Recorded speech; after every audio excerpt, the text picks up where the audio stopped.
Well, good morning, and thank you for joining us.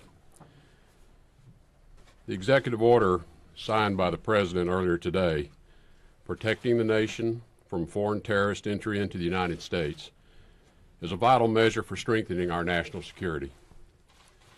It is the President's solemn duty to protect the American people. And with this order, President Trump is exercising his rightful authority to keep our people safe. As threats to our security continue to evolve and change, common sense dictates that we continually reevaluate and reassess the systems we rely upon to protect our country. While no system can be made completely infallible, the American people can have high confidence we are identifying ways to improve the vetting process and thus keep terrorists from entering our country. To our allies and partners around the world, please understand this order is part of our ongoing efforts to eliminate vulnerabilities that radical Islamist terrorists can and will exploit for destructive ends. The State Department will coordinate with other federal agencies and implement these temporary restrictions in an orderly manner. Our embassies and consulates around the world will play an important role in making sure that our nation is as secure as it can be. And the State Department will implement the provisions in this order that allow for the admissions of refugees when it is determined they do not pose a risk to the security or welfare of the United States.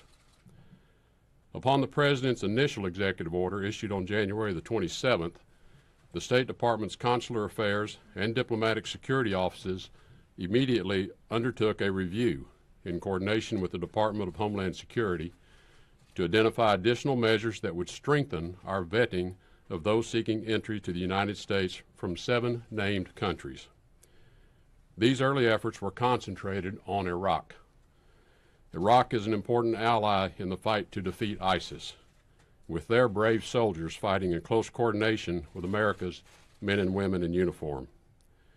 This intense review over the past month identified multiple security measures that the State Department and the government of Iraq will be implementing to achieve our shared objective of preventing those with criminal or terroristic intent from reaching the United States. I want to express my appreciation to Prime Minister al-Abadi of Iraq for his positive engagement and support for implementing these actions. The United States welcomes this kind of close cooperation with countries in every region of the world who share our commitment to national security. This revised order will bolster the security of the United States and her allies.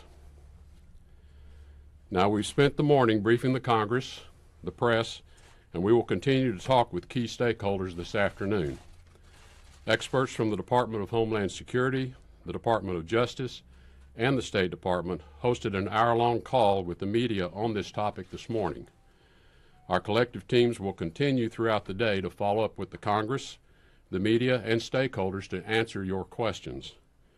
I'll now turn it to the Attorney General for his comments. Thank you, Mr. Secretary, and good morning to all of you. One of the Justice Department's top priorities is to protect the United States from threats to our national security. Therefore, I want to discuss 2 points. First, the national security basis of this order, and second, the Department of Justice's role in defending the lawful orders of the President of the United States. First, as President Trump noted in his address to Congress, the majority of people convicted in our courts for terrorism-related offenses since 9/11 came here from abroad. We also know that many people seeking to support or commit terrorist acts will try to enter through our refugee program. In fact, today more than 300 people, according to the FBI, who came here as refugees are under an FBI investigation today for potential terrorism-related activities. Like every nation, the United States has a right to control who enters our country and to keep out those who would do us harm. This executive order seeks to protect the American people as well as lawful immigrants by putting in place an enhanced screening and vetting process for visitors from 6 countries.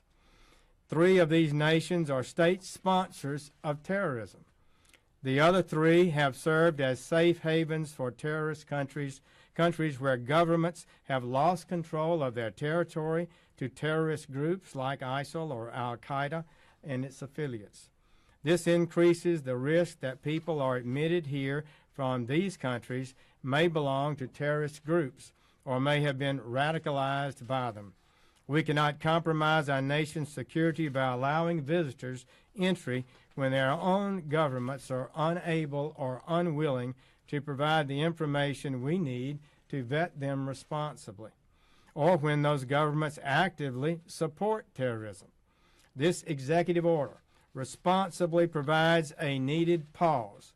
We can carefully review how we scrutinize people coming here from these countries of concern.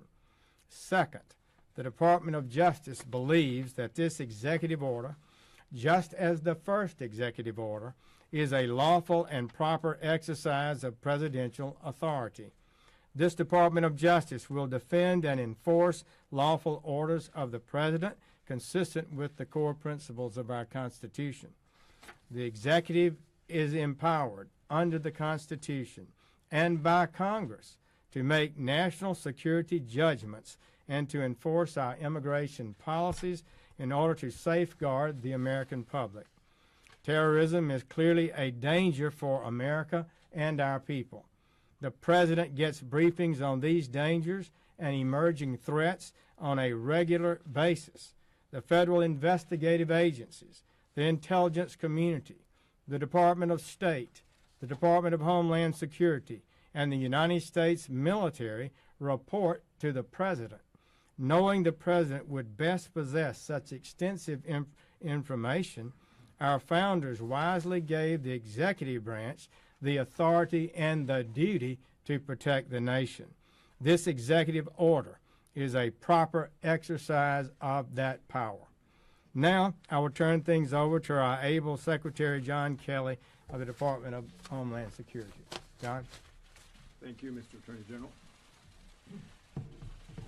Well, like the Secretary of State and the Attorney General, I welcome you here today.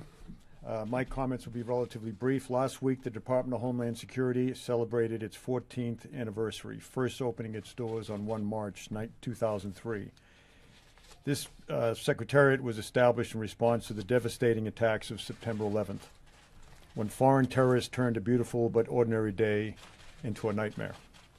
Those attacks taught us that we could not take our nation's security for granted, that Homeland Security must be our top priority, and that we needed to overcome our collective inability to connect the dots of intelligence and arrange them into a more comprehensive picture of the threats posed to America and our way of life. Though much has changed over the past 14 years, both in the world that is more dangerous and at DHS, which is much better. The fact remains that we are not immune to terrorist threats and that our enemies often use our own freedoms in generosity against us. Today's executive order, which President Trump signed this morning, will make America more secure and address long overdue concerns about the security of our immigration system.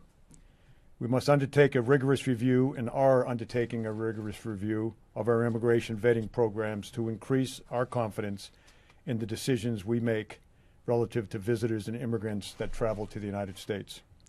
We cannot risk the prospect of malevolent actors using our immigration system to take American lives. This executive order is prospective in nature. Its focus is on preventing the entry of new foreign nationals from the 6 designated countries. Accordingly, it is important to note that nothing in this executive order affects existing lawful permanent residents or persons with current authorization to enter our homeland. Unregulated, unvetted travel is not a universal privilege, especially when national security is at stake. The White House worked closely with the Department of Homeland Security, the Department of Justice, and the Department of State to create an order that addresses previous concerns and protects the homeland and every one of our citizens. The men and women of the Department of Homeland Security, like their brothers and sisters throughout law enforcement, are decent men and women of character and conscience. They are no less so than the governors of our states and territories, of our senators and members of Congress. of our city mayors and various advocacy groups.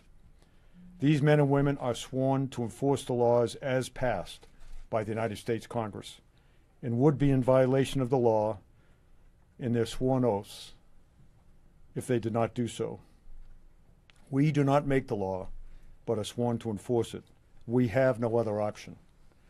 We are going to work closely to implement and enforce it humanely, respectfully, and with professionalism, but we will enforce the law. I want to thank the President for his leadership on this issue and for his steadfast support for our important law enforcement, security, and counterterrorism mission. Again, as previously mentioned, I have spent much of the day today on the phone with members of Congress, the leadership, explaining the ins and outs of this EO, and I did the same thing last week. So there should be no surprises, whether it's in the media or on Capitol Hill. Thanks very much, and thanks for your time. Is this an acknowledgement that the first order was flawed in many ways and not well thought Mr. through? Attorney General, have you spoken to FBI Director Comey today? Are Christians still given priority under